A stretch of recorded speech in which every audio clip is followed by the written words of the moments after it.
ગઈ તારીખ 13/7/2026 રોજ બાયડ ખાતે જે જૂનું પોલીસ સ્ટેશન આવેલું છે ત્યાં રાત્રિના 00 થી 0:45 દરમિયાન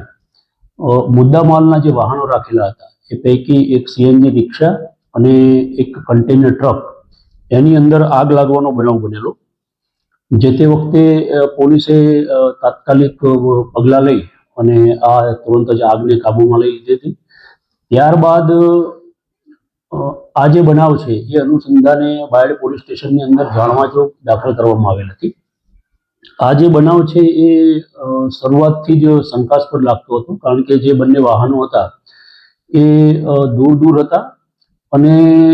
આકસ્મિક રીતે કે શોર્ટ સર્કિટના કારણે આની અંદર કોઈ આગ લાગી હોય એવું જણાઈ આવતું ન હતું. જેથી જાણવાજોગ દાખલ કરી અને ઊંડાણપૂર્વક પોલીસ દ્વારા તપાસ હાથ ધરવામાં આવેલી. જે દરમિયાન હ્યુમન ઇન્ટેલિજન્સ અને આજુબાજુમાં તપાસ કરતા આ બનાવ અનુસંધાને બે શંકાસ્પદ જે વ્યક્તિ હતા તેઓની આની અંદર સંડોવણી જણાઈ આવેલી અને જેના આધારે પોલીસને જે પુરાવા મળેલા અને જે સાહેદો મળેલા એ અનુસંધાને બંને વ્યક્તિઓની પૂછપરછ કરતા જે આરોપી છે રોહિત કુમાર સુરેશભાઈ ઠાકોર અને રિતિક રજનીભાઈ દેવીપૂજક, આ બંને જણાએ ગુનાહિત કાવતરું રચી અને પોલીસ સ્ટેશનની અંદર જે આ બંને વાહનો પાર્ક કરેલા હતા ત્યાં મોડી રાત્રિના પેટ્રોલ પંપ ઉપર જઈ અને તેઓ પેટ્રોલ લઈ આવેલા અને પેટ્રોલ લાવી અને પછી તક જોઈ અને બંને વાહનોની અંદર તેઓએ આગ લગાડેલી.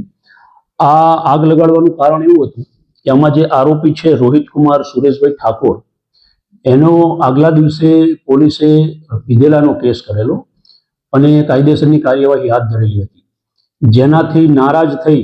પોતે પોલીસથી નારાજ હોય, પોલીસને નુકસાન કરવા માટે થઈ અને જે મુદ્દામાલના વાહનો હતા પોતે નજીકમાં જ રહેતા હોય, ગુનાહિત કાવતરું રચી અને આ જે કન્ટેનર ટ્રક છે અને સીએનજી રિક્ષા છે